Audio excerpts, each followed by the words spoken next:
Healthcare reform in China, Wikipedia audio.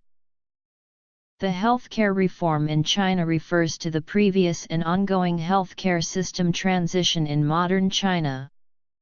China's government, specifically the National Health and Family Planning Commission, plays a leading role in these reforms. Reforms focus on establishing public medical insurance systems and enhancing public healthcare providers, the main component in China's healthcare system.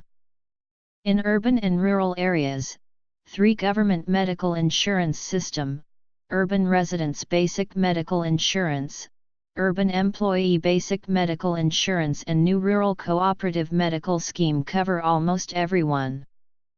Various public healthcare facilities, including county or city hospitals, community health centers, township health centers, were founded to serve diverse needs.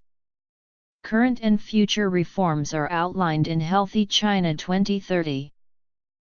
In October 2009, Chen Zhu, head of the Ministry of Health, declared the pursuit of Healthy China 2020, a program to provide universal healthcare access and treatment for all of China by 2020, mostly by revised policies in nutrition, agriculture, food, and social marketing.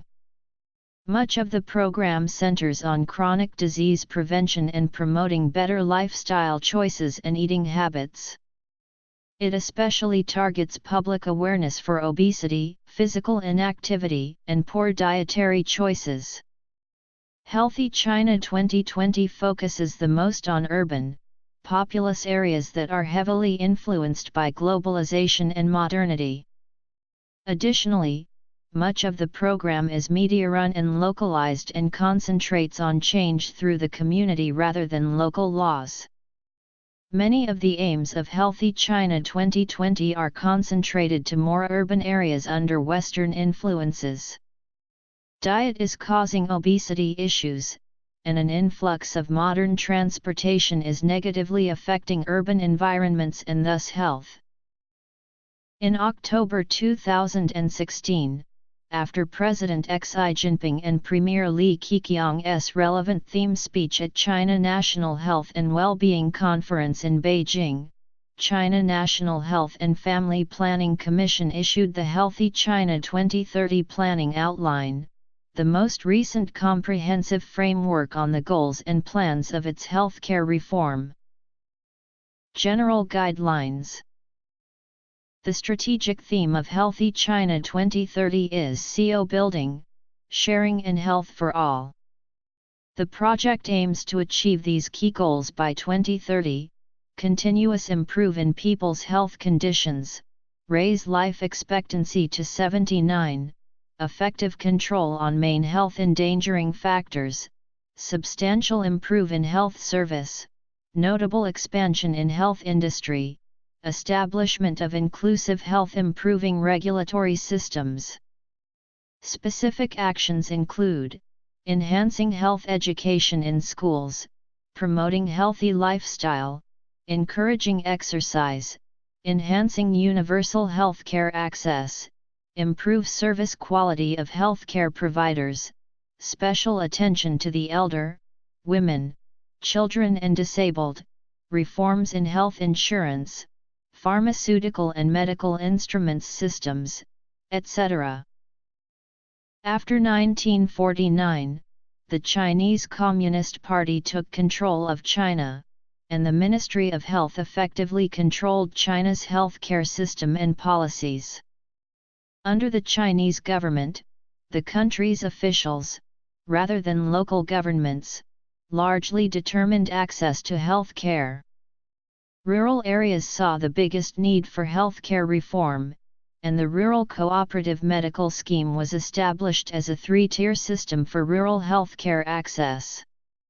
The RCMS functioned on a prepayment plan that consisted of individual income contribution, a village collective welfare fund, and subsidies from higher government.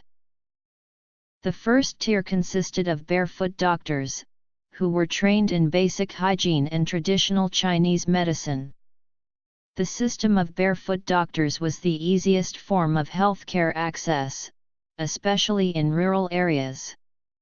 Township health centers were the second tier of the RCMS, consisting of small, outpatient clinics that primarily hired medical professionals that were subsidized by the Chinese government. Together with barefoot doctors, township health centers were utilized for most common illnesses.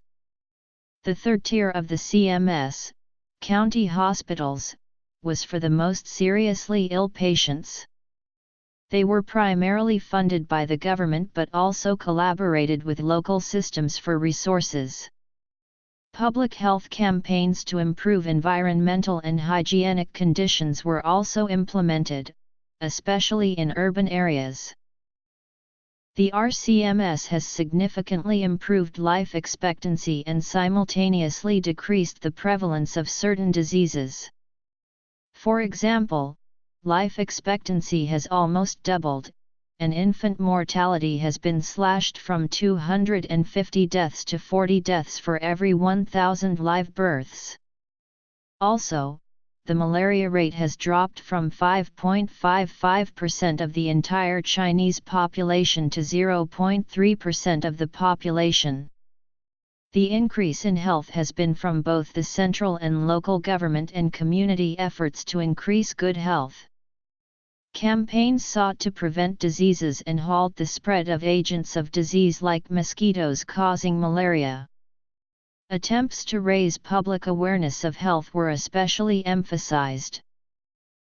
Due to Mao Zedong's support, the RCMS saw its rapidest expansion during Cultural Revolution, reaching a peak of covering 85% of the total population in 1976. However, as a result of agricultural sector reform and end of People's Commune in the 1980s, the RCMS lost its economic and organizational basis. Therefore, RCMS collapsed, with only 9.6% coverage in 1984. As the old RCMS ended, the need for affordable healthcare became urgent in rural China. The new Rural Cooperative Medical Care Scheme was established to overhaul the healthcare system, particularly intended to make it more affordable for the rural poor. The NRCMS was initially outlined in decisions on the strengthening of the rural health system issued in 2002 by CCP Central Committee, the highest decision-making authority in China. Pilots started in 2003, followed by fast expansion. By 2008, more than 90% of total population was enrolled in RCMS. In 2016, China's government decided to merge NRCMS with Urban Residents Basic Medical Scheme to create a universal basic medical scheme. NRCMS is a voluntary insurance scheme subsidized by local and central government. NRCMS differs from RCMS in the following perspectives: administration and risk pooling is set at county level, much higher than NRCMS's village level. Funds of NRCMS are provided by local and central government together, which contrasts with the old RCMS that was almost completely funded by the Chinese government and extended universally across all parts of China. NRCMS covers expense in all level public healthcare facilities, though the rate varies by regions and by type of facilities, while RCMS provided access to the barefoot doctors only. World Health Organization summarized the success of NRCMS. NRCMS rapidly expanded, with increasing service bundle. It provided better access to higher quality service, and partly controlled medical costs. Besides, NRCMS is appropriate and convenient for China's enormous number of migrant workers who used to have limited access to healthcare. In 2015, NRCMS spent 293.34 billion yuan on 670 million participants and 1.653 billion instances of medical service, with the average of 437.8 yuan per capita. However, there are some difficulties that undermine the scheme's effectiveness in reducing out-of-pocket medical costs. To begin with, the benefit package of NRCMS is mostly limited to catastrophic and inpatient care. While these costs are covered, most outpatient visits requires substantial individual payment. Secondly, the reimbursement rate varies across level of healthcare facilities, increasing the cost of high-level hospital visit. The details of the NRCMS show that patients benefit most from the NRCMS at a local level. If patients go to a small hospital or clinic in their local town, the scheme will cover from 70–80% of their bill, but if they go to a county one, the percentage of the cost being covered falls to about 60%, and if they need specialist help in a large modern city hospital, they have to bear most of the cost themselves, as the scheme would cover only about 30% of the bill. Furthermore, fee-for-service in healthcare system provides incentives for healthcare providers to prescribe medicine or perform treatment more than necessary. In addition, despite NRCMS reduced actual cost of medical service, patients prefer to purchase more medical service in response to NRCMS, offsetting its effects. Apart from these, those are poor or in poorer regions benefit less from NRCMS, causing inequality. Healthy China 2020.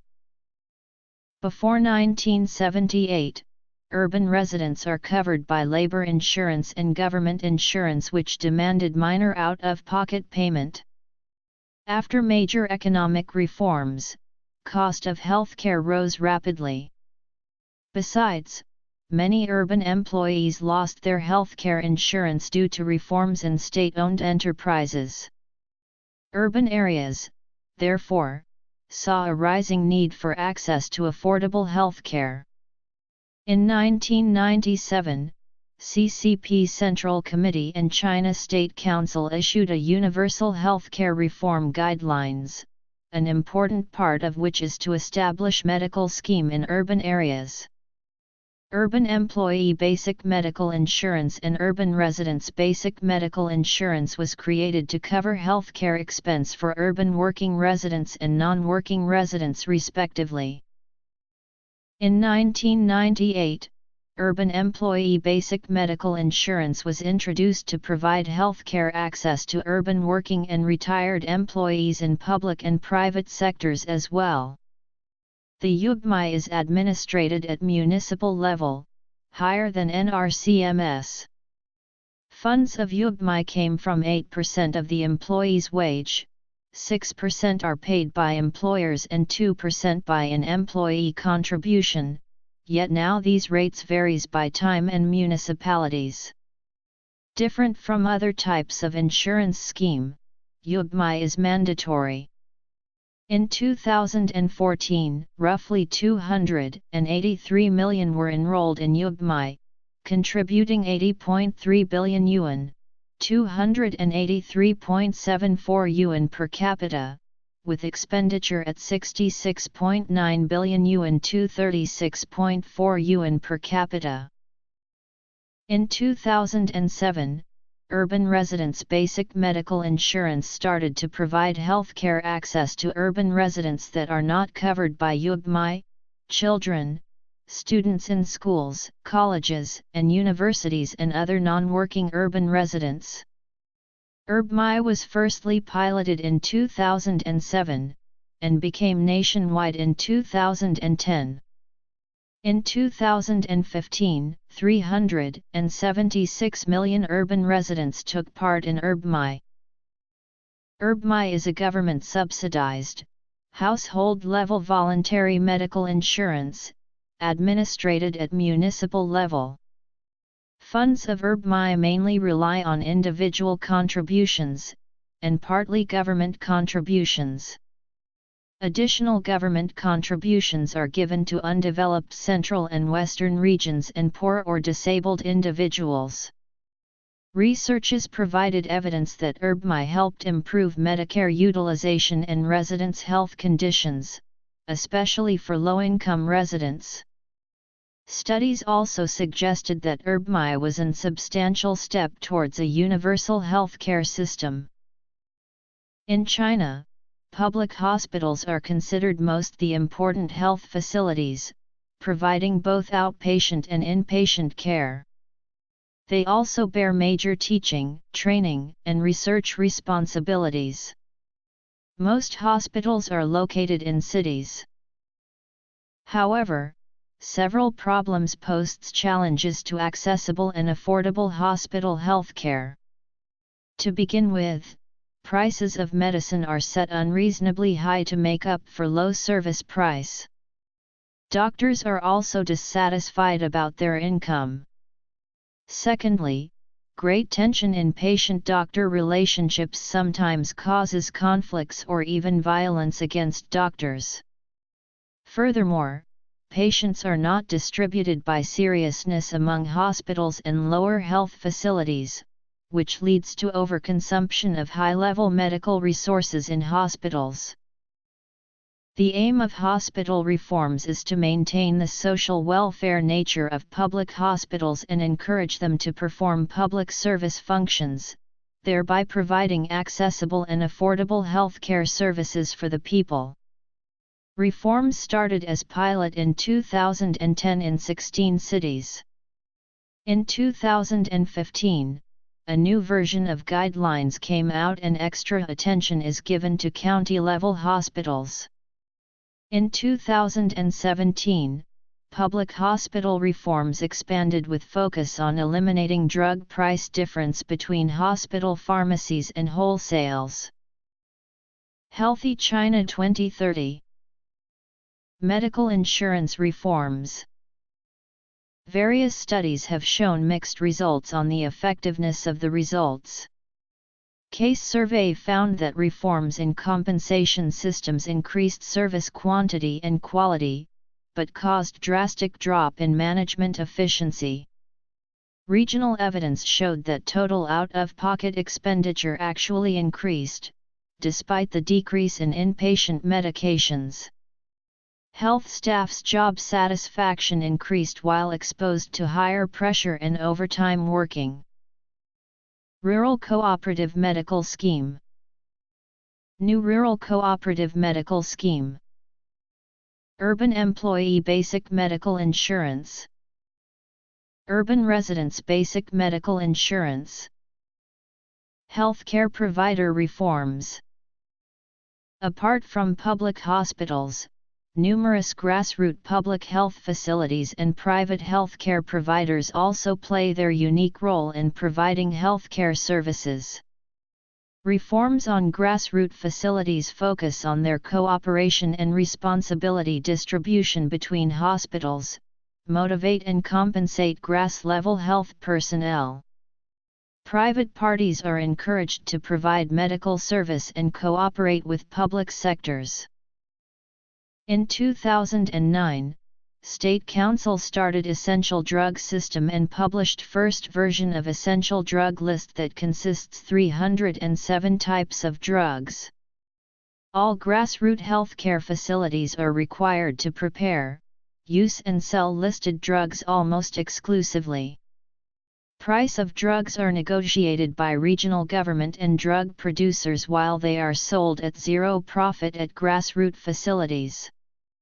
Reimbursement rate for ED is set notably higher. EDL is subject to change according to needs and drug development. However, in 2015, State Council changed its regulations to deter local governments from expanding EDL. Analysis pointed out that local governments' power in adding new drugs to their EDL is prone to rent-seeking behaviors and protectionism for local medicine industry. Besides, the new guideline removed the restriction of using unlisted drugs, as this regulation caused a shortage of drugs in grassroots facilities. Changes in hospitals. Opinions on EDS varies. McKinsey survey in 2013 found that over two-thirds top executives from multinational drug companies expected EDS would have negative effect on their business. Studies suggested changes in drug selection process. An example of a reform model based on an international partnership approach was the Basic Health Services Project. The project was the 8th World Bank project in China, and was implemented between 1998 and 2007 by the government of China in 97 poor rural counties in which 45 million people live. The project aimed to encourage local officials to test innovative strategies for strengthening their health service to improve access to competent care and reduce the impact of major illness.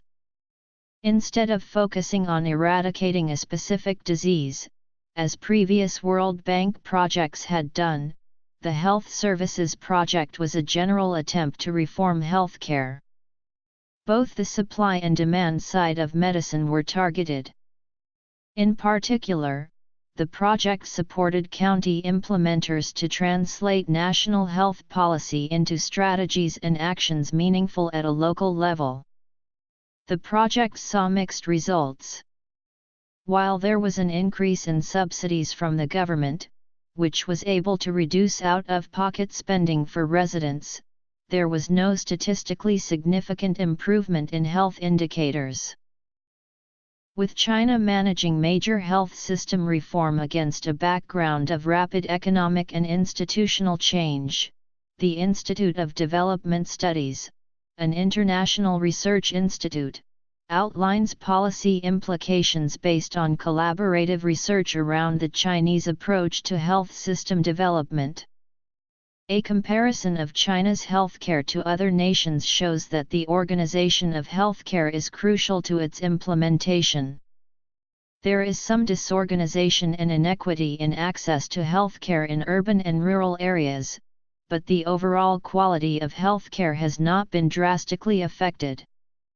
Certain incentives, such as adjusting prices of medical equipment and medicine, have helped improve healthcare to an extent. The largest barrier to improvement in healthcare is a lack of unity in policies in each county. The Institute of Development Studies suggests testing innovations at the local level, encouraging learning from success, and gradually building institutions that support new ways of doing things.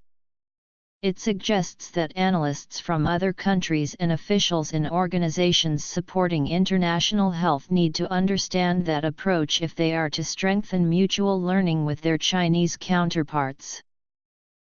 Though life expectancy in China has increased and infant mortality decreased since initial healthcare reform efforts, there is dissonance in quality of healthcare. Studies on public reception of the quality of China's healthcare in more rural Chinese provinces shows continued gaps in understanding between what is available in terms of medical care and affordability of healthcare. There continues to be a disparity between the quality of healthcare in rural and urban areas.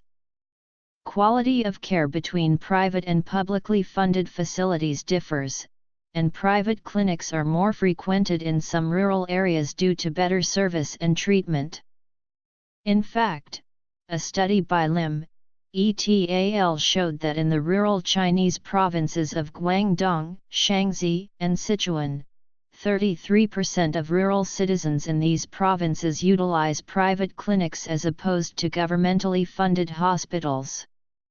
The study showed that it was not so much the availability and access to healthcare for citizens, as it was the quality of the public healthcare people were receiving that drove them to opt for private clinics instead. The continued lack of health insurance, especially in the majority of rural provinces, demonstrates a continued gap in health equality. Many minority groups are still facing challenges in gaining equality in healthcare access.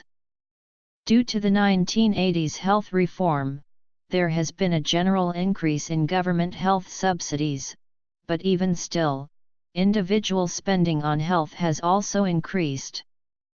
A disparity in inequality between urban and rural areas persists, since much of recent government reform is focused on urban areas. Despite efforts by the NCRMS to combat this inequality, it is still difficult to provide universal health care to rural areas. To add to this rural inequality, much of the elderly population lives in rural areas and face even more difficulties in accessing health care, and remains uninsured. Like minority groups, health policy makers are also faced with challenges. First, a system that keeps basic wages low, but allows doctors to make money from prescriptions and investigations, leads to perverse incentives and inefficiency at all levels. Second, as in many other countries, to develop systems of health insurance and community financing which will allow coverage for most people is a huge challenge when the population is aging and treatments are becoming more sophisticated and expensive. This is true especially in China, with the demographic transition model encouraging a larger aging population with the one-child policy. Several different models have been developed across the country to attempt to address the problems, such as more recent, local, community-based programs. Changes in other healthcare providers. Pharmaceutical reforms. Essential drug list. Cooperation with outside. World Bank Health Aid Project. Policy implications. Public opinion. Challenges.